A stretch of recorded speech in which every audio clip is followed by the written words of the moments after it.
Hi, and thank you for joining me tonight in this webinar about non-drug approaches to ADHD. I'm sure glad that you've decided to take the time to check this out. I'm hoping that this will be a doorway to an entirely new possibility for you and opening the doorway to living with ease, being more of you, and enjoying life. Let's start with what you don't hear much about with ADHD, which is all the gifts and beautiful talents and qualities that you possess. You know it, but how many times have you had this reinforced and validated that what you have is actually a gift? Inconvenient, yes. And there's some things that you can certainly change that will help you a lot. But let's look at the good stuff. And here we go, just give me a second. Okay, gifts of ADHD. How many of these do you identify with? Being creative, being empathic, sensitive, intuitive, having a fast brain, being willing to take risk.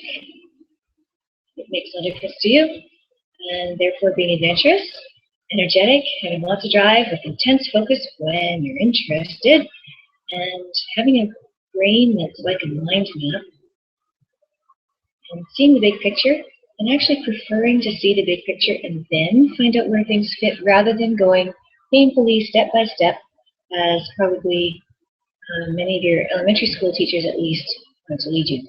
And last but not least, being funny and spontaneous and exciting.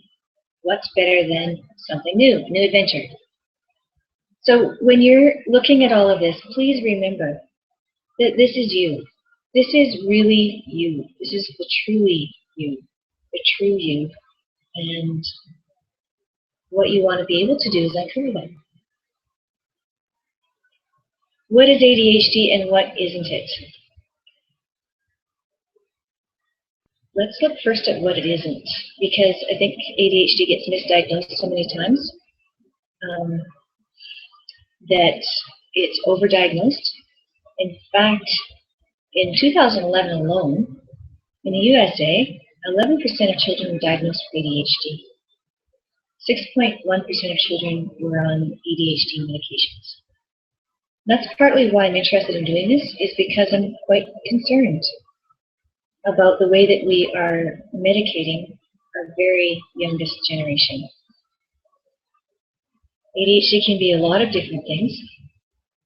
And in the ADHD Possibility Project that I run, what we first do is a very thorough self-assessment to find out what other kinds of things can be going on with food, with other conditions, with allergies, with toxicities, and things like that.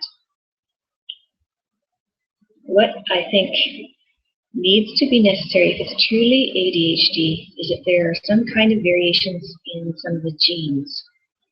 Mutations, if you will, to do with dopamine receptors and transporters, sometimes serotonin transporters, sometimes acetylcholine receptors and transporters, and others.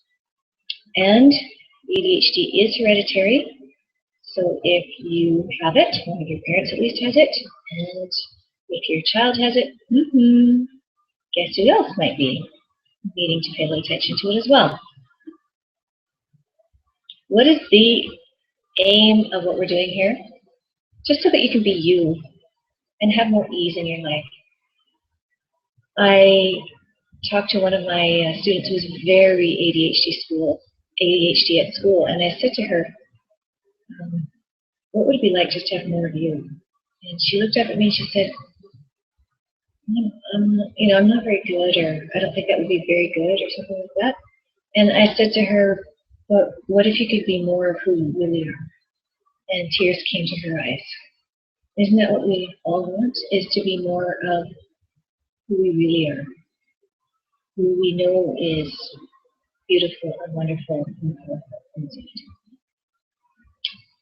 and to have more ease with life. How are we going to do this? Most people, many people I would say, are looking for the magic bullet with ADHD. What is the one thing I can do the one ring, the one thing I can do to fix it with ease. What if it's multifaceted? So what if it's more like a diamond?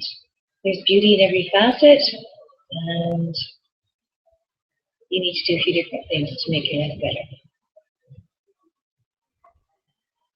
One of the first things that we can talk about, and these are really powerful tools even though they look very simple, and that's just to ask questions. Mostly, we are in the habit of drawing conclusions, coming up with answers, and making judgments, all of which really limit things and close down possibilities. So when we ask questions, what we're doing is opening up new spaces and new possibilities. And we're not asking questions to get answers, we're asking questions to open things up and let the awareness come. So instead of saying, well, it must be this, oh, I have a pain in my side, it must be this. What if we said, what is this? And just wait and see what comes to mind. And the next question would be, is this really mine? Or does it belong to somebody else? Or something else? And we'll talk about that in future webinars. Is this really mine? And if it's not, just let it go. Return to sender. Bye-bye. Another great question to ask is, what's required here? What is this? And what's required here? I use this at school. I use this with myself. And you can ask of your children, what is required for this child to thrive? What does this child require? And another awesome question is, if I choose this, what will it create?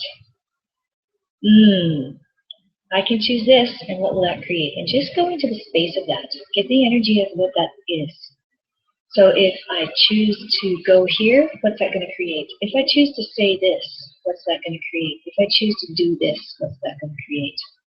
That's just a start. There are lots of questions you can ask, but these are some really, really powerful ones. And if you, for 3 days, asked, is this really mine? To every thought, feeling, and emotion, and then just return to sender, you'll find that your world lightens up a lot. Because if you have ADHD, you are super aware. Anytime I ask kids at school who have ADHD, by the way, I teach high school and I teach in a special education school. I'm really poor with introducing myself. I also am running the ADHD Possibility Project, and I do private sessions there. That's my job. Anytime I ask kids at school who have ADHD that I can perceive, or as far as I know, so I say to them, so do you pretty much know what your friends are thinking and feeling most of the time? And they look at me like I'm most abysmally stupid adult they've ever seen. They say, yeah. I'm like, oh, cool. All right. They don't realize that is not the way most people operate, and maybe you don't either. But you're very aware. Very, very, very aware. That's why you ask, is this really me? Let's do a bit of play here. We're jumping right into some tools. So those questions were tools, and now I'm just going to give you a taste of some other tools that we use. And this is playing with spaces. And I'm going to go back to you saying hello, and I am back. Okay, so let's play with spaces a little bit. If this seems really strange to you, just suffer with it and give it a try, okay? Anytime I've introduced this to some kids at school, mind you, these are all amazing kids. If they're at that school, mostly they are some version of being very aware and having some special capacities, like you. One student came to me, he's very anxious, and he was in my music class. And I said, do you want to try something? Just play with it? Okay, sure. 5 minutes later, literally, after we did a little playing around some spaces, he was bouncing like Tigger all over the place, and for the next 2 weeks, he would come up to me in the hall and say, Miss, I'm still spinning spaces. Okay, cool. And he looked happy. So it works. I showed another student recently to do this sort of thing, and he's doing it, and it does help. So with the kind of awareness that you have and the kind of capacities that you have, I think this will work. So give it a try, okay? here's how we do we're going to do two things with this. And if you're interested in more, we have lagging issues. And okay. If you're interested in more, I'll be doing more webinars in the future, playing with spaces webinars, and I'll post them on the ADHD Possibility Project Facebook page. And so you can find links from there. Please find the page and like us, and then you'll get notifications and information and tips. And you'll find out about all the webinars and classes and possibilities that there are with this project. And I'll also be posting tools and stuff on there as well. Alrighty, so first of all, let's expand. So consider that you are not just your body. You're not just your mind. What if you are actually a very large being, or spirit, or whatever you want to call that, that is too large for your body, and it's infinite and can expand infinitely. So the first thing we're going to do is just expand your being. Okay, so can you please close your eyes? Take a deep breath. Yes, you relax. I mean, you are. You're not driving. If you are driving, please keep your eyes open. Okay, so can you please just expand your being, and don't worry if you don't understand what I'm saying. Your cognitive mind isn't really all that much help, so just let it relax and count sheep, or, keep saying I'm awesome, whatever you want to get it doing. And I'm kind of talking to your unconscious. So if you can just please expand your being to fill the room. All of you who are listening.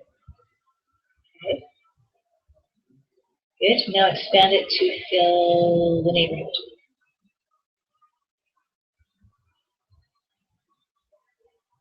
Cool. Now expand it to fill the town or the city that you're in.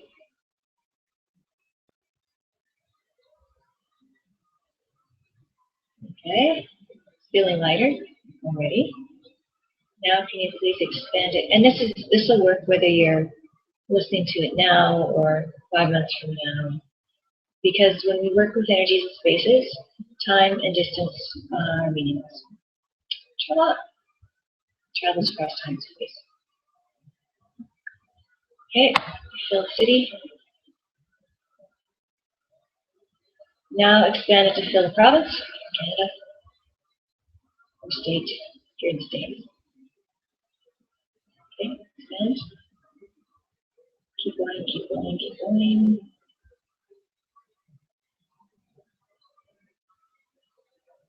Okay, cool. Now expand it to fill the country that you're in. Expand. Okay, mostly we think that we will escape all the vibes that are going around and all this stuff, people's feelings, if we contract into a little ball. The opposite is actually true. You've got more space for things to go through and not stick to you. Who would have thought, right? Okay, good. Now expand to fill the continent you're in. Wherever you are. If you're in Canada, expand as big as Canada. Your being. And just let your mind rest and try to figure it out. Okay? Feel. Expand, expand, expand. Yep, you can do it. Anybody can do it. You can do it. Alrighty, and now expand as big as the world. Just go. Okay, cool. And now expand out in all directions into space, and go 1,000 miles just for the fun of it. If you think you can't do it, probably you've already done it. So quit thinking you're inadequate. Okay, and now just keep going, expanding out as far into space as you need to go until it gets quiet. And that might be a really, really nice for some of you. Okay, are you ready? Let's go. Just keep going until it gets quiet. Keep going, keep expanding, keep going, keep going, keep going, keep going, And keep going, keep going. Yes, you can do it. Go. This is you. This is the real you.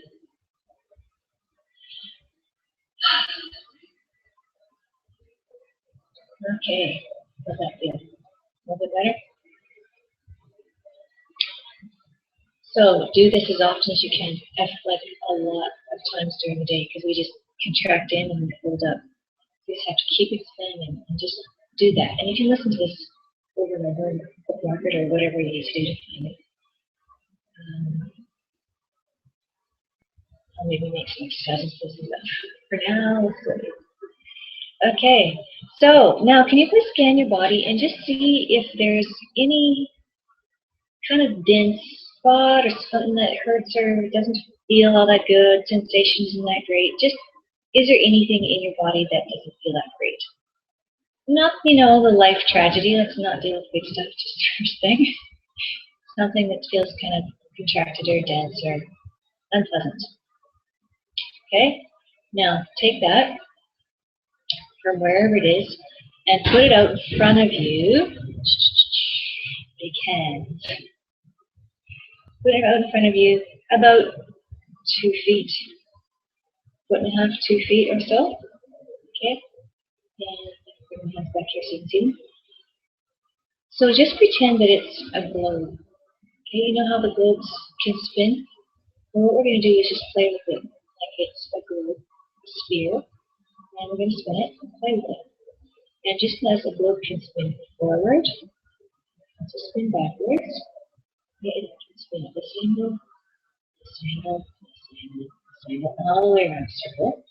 Can you play with it like that? Also, you can do anything else you want with it too. You can shake it. Just start playing, you can shake it. And we can also pull spaces out of it, pull things out. Really, we can do pretty much anything. Okay, some of these things that I'm doing right now are thanks to Francesco Dominici, who works in Italy. And I'll talk a bit more about him at the end. But he does a lot of work about working with spaces and being the space that you truly are. The lovely. So the shaking stuff, pulling things out. So what if you do just a little ballet with your hands? And you might want to be in a private space to do this if you are self-conscious. Whatever. Now I like spinning things because I can just do a little twitch and set things spinning, and I can kind of visualize it in my mind. So I can do it anywhere pretty much, and it's not noticeable. Okay, so you got the space in front of you. So just start spinning it and do, if you want to close your eyes so that you can tune into you more instead of looking at me, just do whatever your hands do. And I showed this to a friend the other night. She's never done anything like this before. And I gave her the same instructions I'm giving you. And she was just doing all this thing, kind of like ballet, and I was just watching in fascination. And she said, my habit is doing it. I don't know what I'm doing. And she felt a lot better with the thing that she was looking at. So, that easy. And whatever you can imagine, you can do. You can do cyclones going up. You can twirl things in, you can twirl things out. You can send any way you want. Whatever. Allow your body to help you dissipate things that are stored in your body that are kind of sticky. Okay, so play with it, spin it. You can spin it both ways. Once, you can spin all directions at once. You can spin one direction. And this is not one direction at anything. Do whatever works for you. Okay, so let's just play with it. Just going to shake a little bit and spin. And actually spin the space of ease. I'm spinning in a space for you. The universe is spinning and pulsing. So when you're spinning stuff, you're moving at the speed of space. And you're working with the same kind of motion as the universe uses. I talk about energies and spaces contain all the energies, so they're faster, and the communication with space is instantaneous across any distance, whereas energies take time to travel. So that's why I work more with spaces and energies now, because it's just faster. Okay, so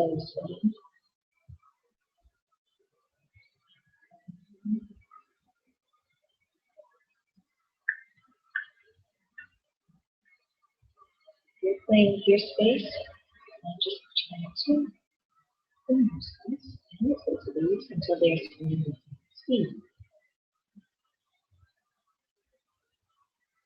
Whoever's listening.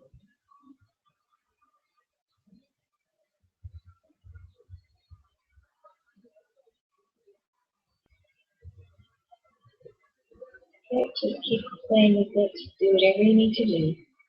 And this is one very, very powerful tool that you can use to create more ease in your life.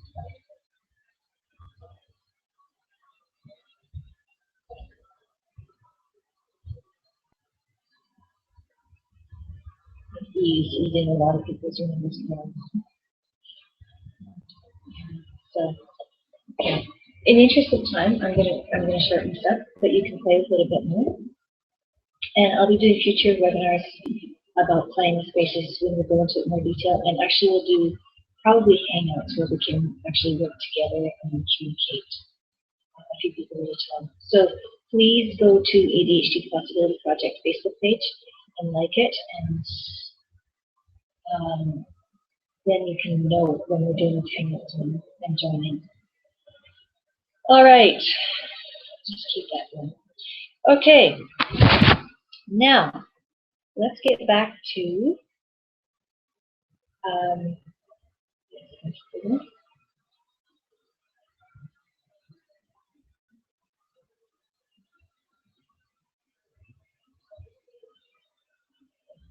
all right.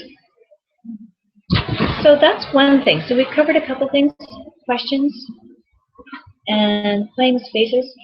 Now there is some kind of crazy stuff sometimes that needs to be removed. Part of ADHD is implants, and they're what cause especially the hyperactivity and impulsivity. And there are lots and lots of possibilities for implants. And an implant is just any idea, thought, belief, or other things that we have bought or allowed to be part of our reality, I guess. They aren't really us, they're just added in. So we can get rid of them.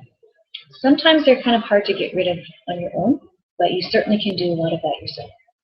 And we'll talk about that a bit more later. You can use the spinning spaces to ask. You can ask to remove implants and spinning spaces, but we'll probably, I think, at some point dwell on that and do some more practice. And we can do that in small groups on Google Hangout and help you to get rid of some of them.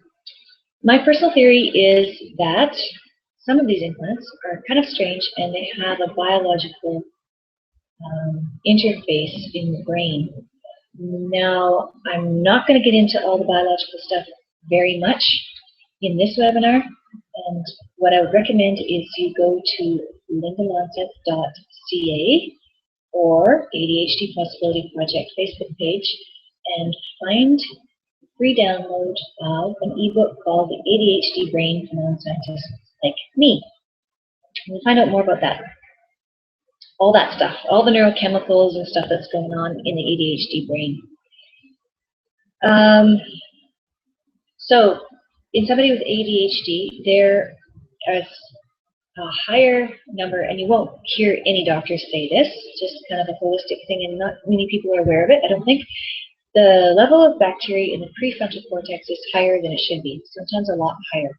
And the prefrontal cortex, front of your brain, is where all the executive functioning is, and organizing and starting and ending tasks,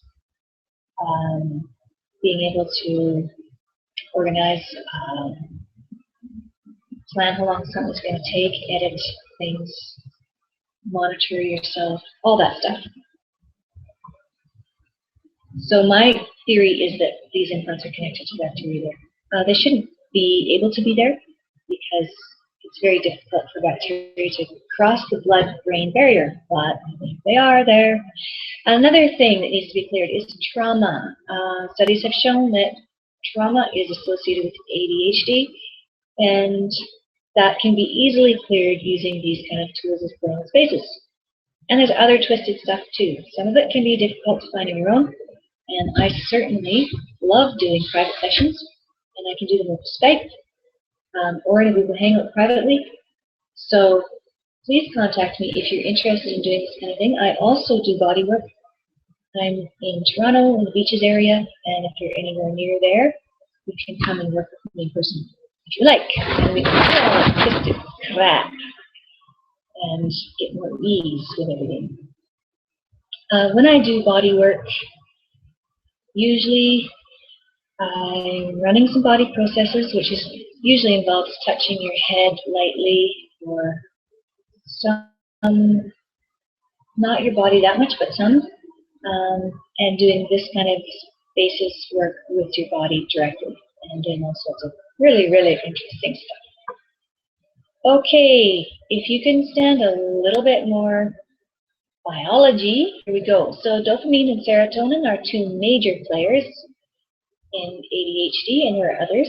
And just a little demo of sort of what's going on. Again, if you want to see more, you can check out the little book.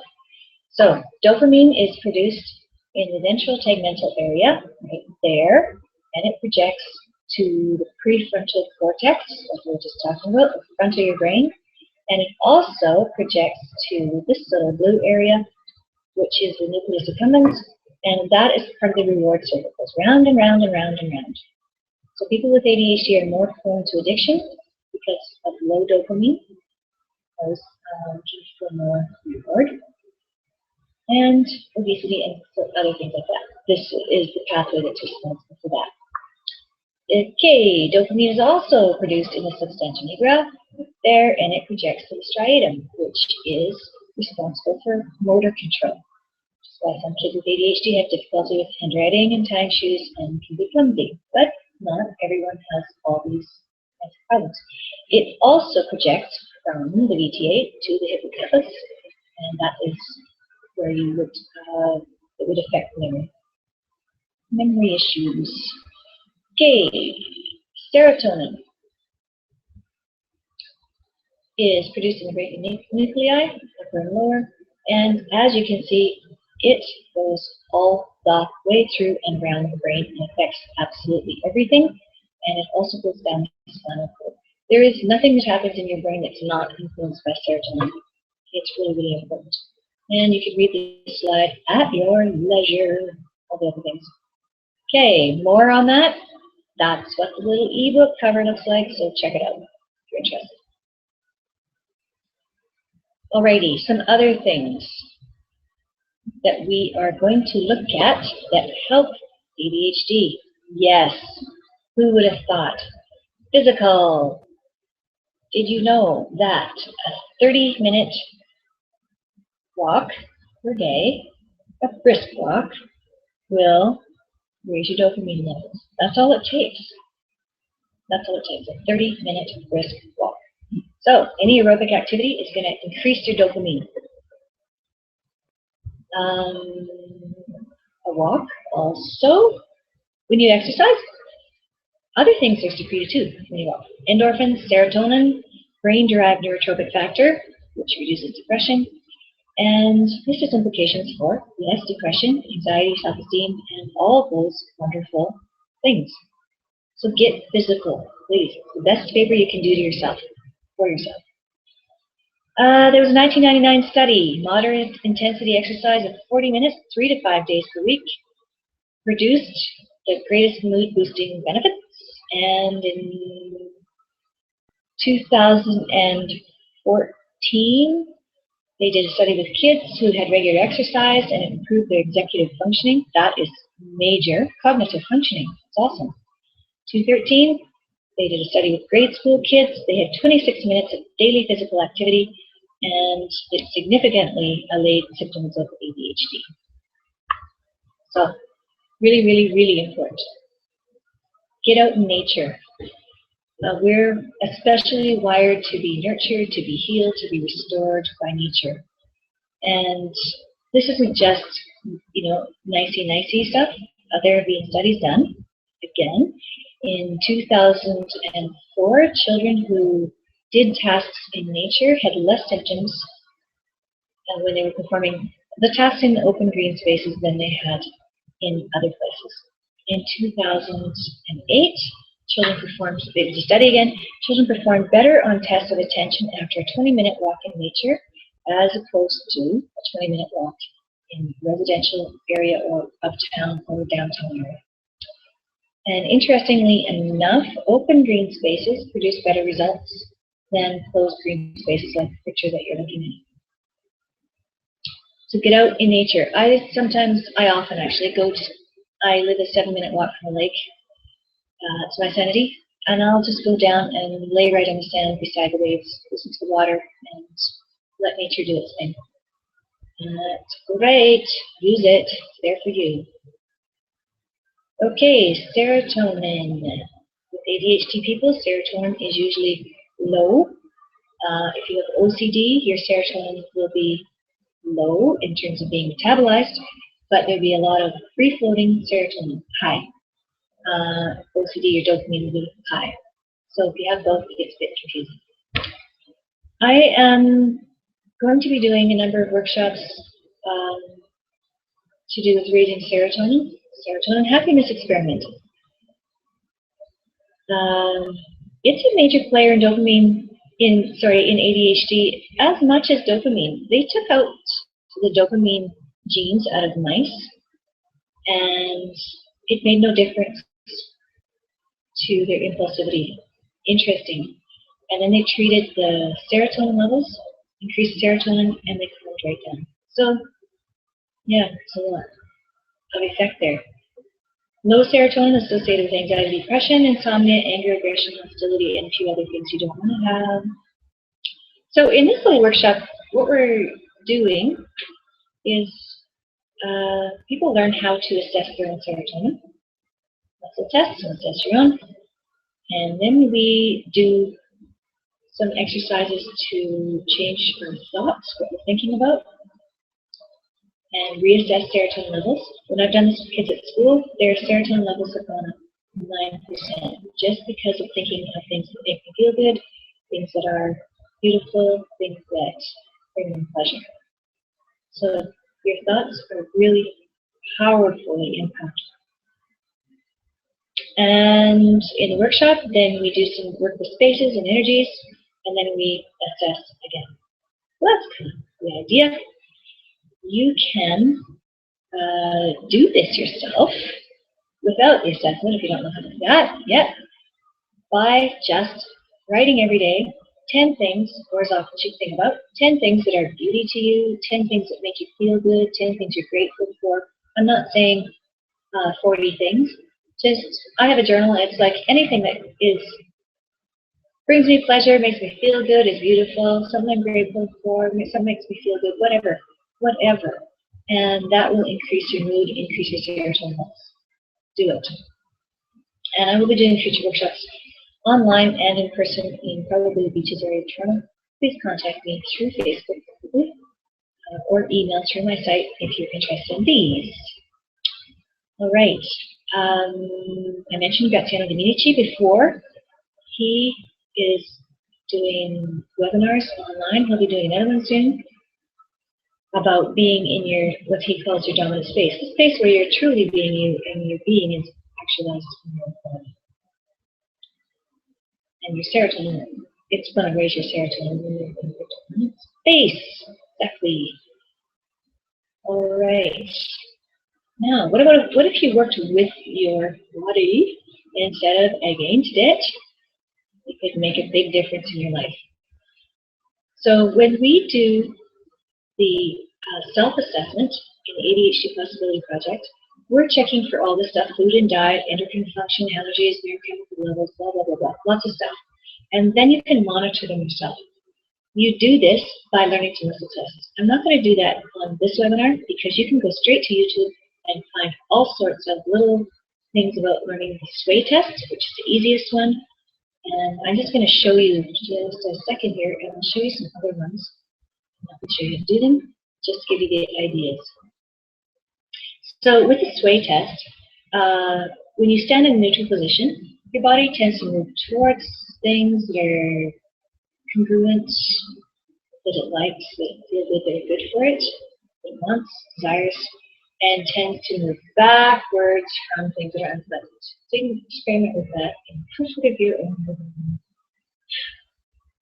You can use this for anything. When I go to the health food store and I'm thinking I'll buy some supplements, I'll use a sway test. People can't tell what you're doing. It's such a slight movement on this, and they can check brands, you can check dosages, you can check whether your body even wants something. Since I started muscle testing and asking the body, I don't actually use supplements much at all. But I do a lot of energy work, which is probably what I need. Okay? So that's the easiest and probably the most reliable one is the sway test because it's your whole body. This is another one. This is the first one that I learned to do, was making a ring with your fingers. And then you pull them, you calibrate it so that strong, I calibrate it, whatever you want. I calibrate it so it's strong is a yes and weak is a no. And literally, if it's a no, I can't pull them together. If I clench really hard, A, you're going to get muscle strain, and B, it's going to be yes and no are going to be no. So you want the difference between your yes and no to be just that fine edge between strong and weak.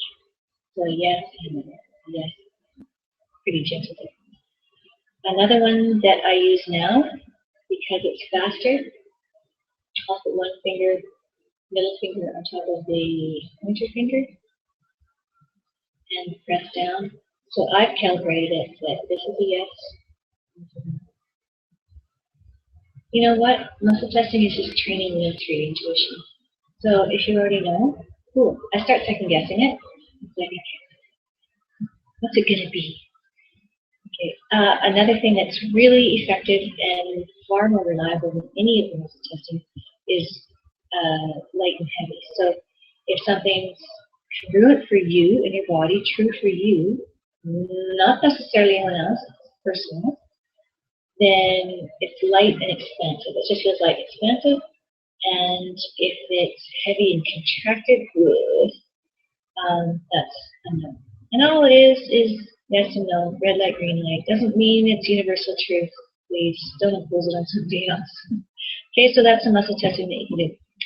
You can ask your body, body, if it were just you and me, with no points of view, what would you like to eat?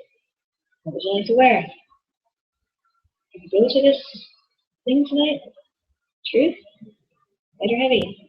If I choose this, what will my life be like in 5 years? Heavy. Okay, guess not. Next. So ask your body everything that concerns it, and pretty much everything in this world concerns your body, right? Your body is living here. So everything affects your body. It's actually an instinctual thing. Like birdie bodies and squirrel bodies and wild animal bodies. It's connected to the wisdom of the universe. It's very wise. Wiser than your brain. Although you might not want to accept that, your body is wiser than when it comes to things that are important. Yep. Okay, we're going to go back to looking at screen share.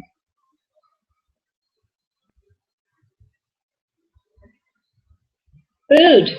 Aha! You know the old saying, food is medicine. Yes, indeed. So, body, if it were just you and me with no point of view, what would you like? That stuff looks good, doesn't it? Yep. If you give your body healthy choices, it tends to choose them. But ask your body. There are diets that people find successful for ADHD, but how much more efficient would it be if you could just ask your body everything? Body, what would you like to eat right now? And trust it. Trust it to know. Make sure that you're not reading other people's bodies. That's why it's good to say, body, if it were just you and me. When I started saying that, my body just felt cried and relief. It's like, really? Just you and me? really? Like after, taking on all the cravings and crap from everybody else's bodies, it's like, really? Just 2 days? It's like a special date with your body or something. So when we do the self-assessment in ADHD Possibility Project, we are checking for allergies and sensitivities and things that have to do with food. So that's a chance to either change them or clear the energies that are responsible for the allergies and sensitivities. Either one, but you can do things in a natural, holistic way. Okay, so what have we got for tools? Let's just review. Create a culture of question, please. Very important. Instead of jumping to conclusions, what if we asked, what is it? And is this really mine? What's required here? And if I choose this, what's going to create? Use these exercises to play with energies and spaces. This is transformative. Not just change things, it transforms things. Body, your brain, and your life. Go back and keep using that one, please. Okay, that's my gift to you. And please play with it, play with it, play with it. It can go anyway. There's no limit to it. Your imagination is the only limit. Clear stuff. Okay, if you need assistance, book the session. Happy to help. Raise your serotonin levels. Be you. Be happy. If you be happy, that's going to be a higher serotonin level. Let's do that. Exercise. 30 minutes of brisk walking per day will raise your dopamine. And, better yet, walk in nature. Or play in nature. Enjoy nature. Let it heal you. Let it nurture you if it wants to. Eat well. Sort out your sleep stuff. Yes, I know that's easier said than done. But if you're doing some working with energies and spaces, and you're clearing stuff out, your sleep stuff is going to improve. And if you're exercising, ask your body everything, and get tips from online forums and groups. Please do not be afraid to look around and find out how other people are dealing with the same challenges you are. There are lots of Facebook groups for ADHD and parents. I've joined a few of them. One's called No Drugs for Our ADHD Children. I have a meetup group, ADHD Possibility Project meetup group, if you're in the Toronto area. If you're not, fine. We're going to do most of our stuff, I think, online anyway. Attitude magazine, and I post stuff from there now and then because I have joined them on Facebook. They have a lot of great info. They tend to promote from a variety of angles, medications and natural methods alike. So with any of this, you need to ask your body what it desires, what would be helpful. Use whatever works for you. There's a book that I highly recommend called Would You Teach a Fish to Climb a Tree? By Anne Maxwell, Gary Douglas, and Dave Hume. And these tools are amazing, and it's a very different approach to ADHD, OCD, dyslexia, and autism. Different approach, different tools, very empowering, identifying, and this is the way to use and recognize the gifts that come with those labels. So please check it out. Those are amazing tools. And Graziano, Dominici.com, check out what he's doing. And you can also check him out on Facebook and keep up with webinars and classes and stuff that he's doing. Currently, he's doing classes in Italy, England, and Croatia, but he'll be moving farther abroad and hopefully coming to North America sometime in the next year or two. Okay, the Possibility Project. We've talked about self-assessment of what could mimic or exacerbate ADHD, and then deal with it naturally. Self-assessment of your neurochemical levels, and then be able to monitor them, and learn powerful tools to play with energies and spaces through workshops and online hangouts and personal sessions. So that's part of what I do. I'm kind of curious, like you.